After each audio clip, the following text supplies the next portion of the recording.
m'intitule Louise Verheyt, donc je suis licenciée en psychologie et aujourd'hui je voulais vous parler de la dépendance au tabac.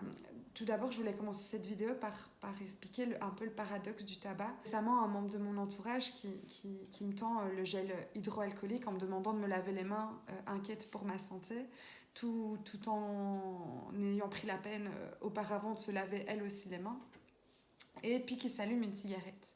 Alors, cette situation est très paradoxale et pourtant elle est courante. J'ai fait partie de ces personnes-là qui ont fumé, qui ont fumé beaucoup. Ça a créé un peu une dissonance. J'avais l'impression d'être plus en accord avec ce que je faisais parce que je me disais, Lou, avant d'aider les gens, commence par t'aider toi-même. J'ai constaté que des femmes enceintes peuvent facilement arrêter de fumer en se disant, de toute façon, après ma grossesse, je reprendrai, ou de toute façon, je ne peux pas imposer ça à mon enfant. Mais lorsqu'il s'agit de se faire du bien à soi, c'est plus compliqué. Et c'est vrai qu'avec le tabac, je dis toujours, si on avait une partie de notre corps qui devenait noire à chaque fois qu'on fumait une cigarette, on arrêterait beaucoup plus facilement de fumer. C'est pas observable, c'est pas palpable, c'est pas visible, c'est pas dans le court terme, c'est dans le long terme et c'est ça qui entrave l'arrêt. C'est qu'on a l'impression qu'on est immortel et que l'arrêt il peut être encore loin dans le temps.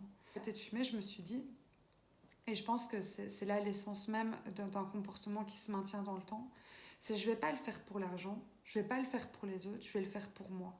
Si un jour on me propose une cigarette et que ma motivation première était l'argent, si cette cigarette est gratuite, je la prendrai parce que ma motivation était l'argent et que je n'ai pas acheté de paquet.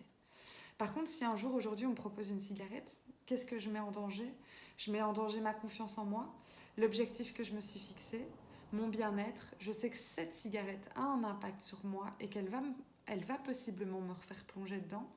Donc c'est tout ça qui fait que j'ai mis dans mon sac des pierres qui font que je reste sur ma ligne de conduite et que les inconvénients pèsent toujours plus lourd dans la balance que les avantages. Parlons des avantages. Parce que c'est vrai qu'on peut se sentir un peu incompris face aux gens qui sont non-fumeurs. Je l'ai toujours comparé à une rupture amoureuse d'un partenaire de vie qu'on a connu depuis des années, qui nous a accompagnés dans des moments difficiles, dans des moments d'anxiété, dans des moments de bonheur. Mais on doit renoncer non seulement à ces aspects négatifs, mais aussi à ces aspects positifs. Et ça, c'est très compliqué. Se séparer à un moment donné d'une personne en estimant que les points négatifs sont plus importants que les points positifs. Je ne vais pas vous mentir, c'est très compliqué. Mais au fur et à mesure du temps, c'est un peu comme quand on croise un ex et qu'on se dit, voilà, ça nous fait un petit pincement au cœur. Ouais, je ne vais plus jamais le voir, ou ouais, je l'ai vu, je me rappelle des bons moments qu'on a passés ensemble.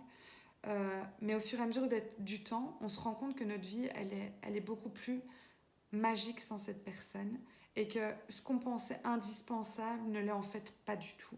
Que notre bien-être, on peut aller le retrouver autre part et d'une meilleure façon et d'une manière plus saine pour nous. Aux gens qui me disent oui, mais moi j'aime bien fumer une petite cigarette de temps en temps, je suis d'accord pour ça, je pense que c'est possible tant qu'on n'est pas dans la dépendance. Quand on est déjà tombé dans la dépendance, c'est compliqué parce que cette cigarette que vous allez prendre, elle ne va pas avoir le goût que vous espériez. Elle ne va pas avoir ce petit moment de plaisir parce que ça sera comme la première cigarette que vous avez fumée.